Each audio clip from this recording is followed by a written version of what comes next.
Hello everyone, this is the part 3 of the general knowledge series and series playlist, and as well as video links I will post in the description box, so do check it out and see the video completely. Who was the first male Indian to win the Nobel Prize?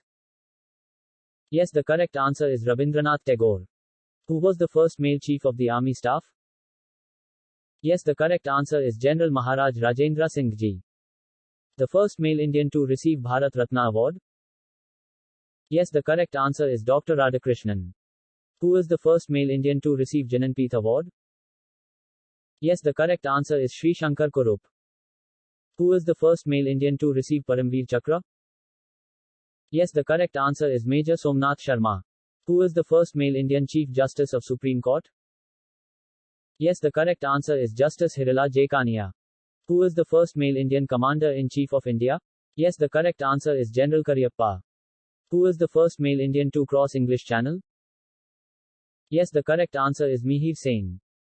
Who is the first batsman to score double century in one-day international cricket match? Yes, the correct answer is Sachin Tendulkar. Who is the first man to have climbed Mount Everest twice? Yes, the correct answer is Navang Gombu. Thank you for watching the video and Jai Hind.